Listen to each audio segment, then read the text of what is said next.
an essay machine that takes any prompt you give it and builds out a full outline with quotes and sources. I would have killed to have something like this back in high school, but hopefully you can take this and build something of your own. This has dozens of applications that range far beyond just academic applications. So yeah, I'm gonna break it all down and show you how to do it. My name is Zaria. I'm the founder of Chain Solutions, an AI automation agency. What we do is build custom software for companies so we automate their most time-consuming and strenuous business operations, and we build them software that does it for them. If you are interested in automating your business, click the link below and book a consultation with me.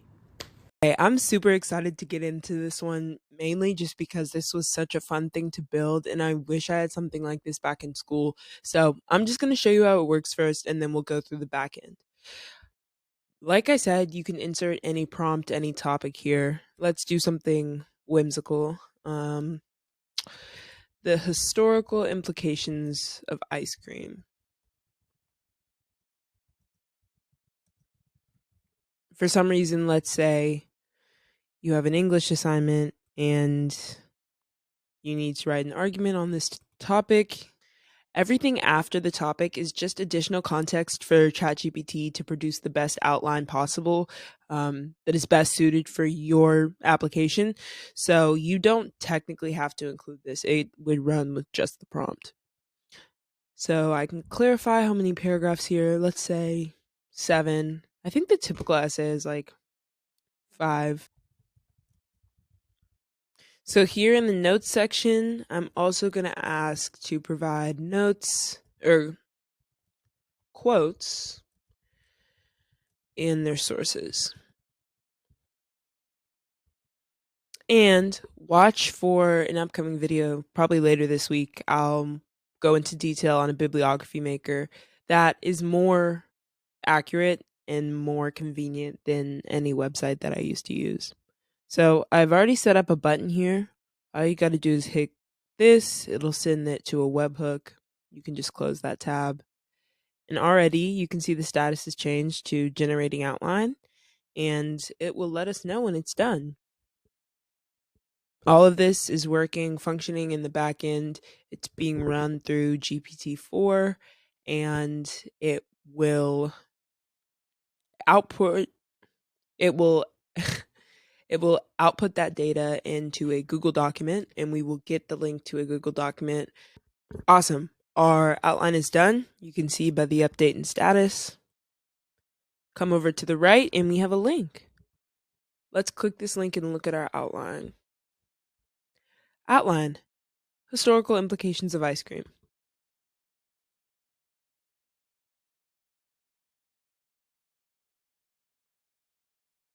Awesome. Wow. So you can see here we have a full outline with every paragraph, and here are our quotes. I guess these first two actually aren't quotes because they don't have sources, but all of the other ones have sources. You can see here. Job creation right there. There's another source. Another source. Quote from Thomas Jefferson. Awesome. So it did that, and that couldn't have been more than 5 minutes. Incredible. Let me show you how I did it. Super simple automation, only 6 modules in total. It does take a little bit of configuring, but that's fine. We started off with a webhook, and that webhook is connected to the button that you have right here. I love Airtable. The more I learn about it, there are so many different things that you can do here. You can build an entire app within Airtable once you learn the technical skills. So it opened the webhook. Alternatively, if you have the Teams plan, you could have it run a script, and that script will send it to the webhook, and that tab that you saw, which said accepted at the top, won't open. But because the instruction here is to open this website, that's what it'll do. Then that webhook will trigger this automation. If you haven't checked out, I believe it was episode 5 of my learning automation series, we talked about triggers. So that record ID from whatever button we hit will be sent to Airtable, and we'll map that data through here. What this will do is pull all the information from that record, including the prompt, the tone, the paragraphs, and the notes. Then it'll update the status, so that's why we saw it turn blue and say generating outline. That's through this module. That's the only thing this does. So really, you don't even have to have this. This could have been a five module system. Here is where the magic happens in GPT-4.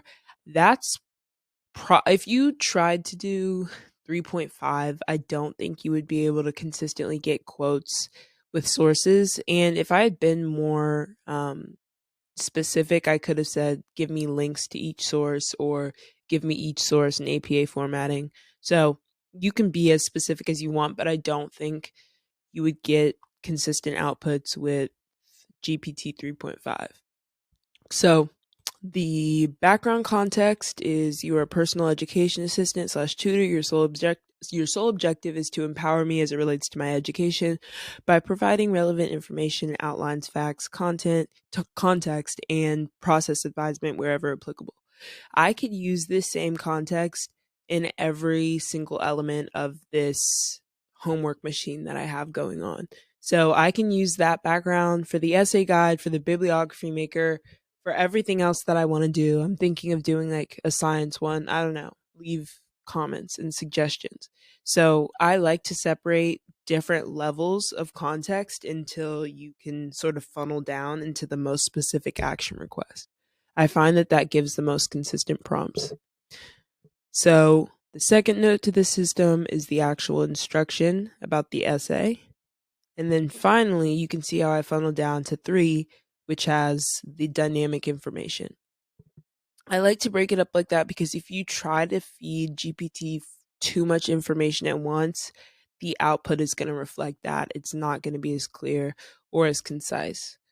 So from there, we will create a Google Doc and map the output of GPT-4 through to the Google document. Notice I put it in a file. You can select the location, and I format the title every time. Then one of the qualities of the Google Doc that will be available to map is the link itself. It comes with a lot of information. So I add that to an additional cell, and that's how we're able to just click the link straight out of Airtable. So you can see here, there are tons of different keys and values that we can map, which I love. Half of these really are not that important, but basically whatever you need to do with Google Docs, you can get it done. Yeah, so that was the homework machine, or first portion of the homework machine in Outline Maker. I cannot stop talking about how cool and fun this was to build. If you have any other suggestions or any more real life applications, be sure to knock them down below. Give me some challenges. I would love to make more automations. Keep an eye out on the channel for more tutorials and case studies in the coming weeks. If you're ready to automate your business, make sure you book a consultation below. Thanks, guys.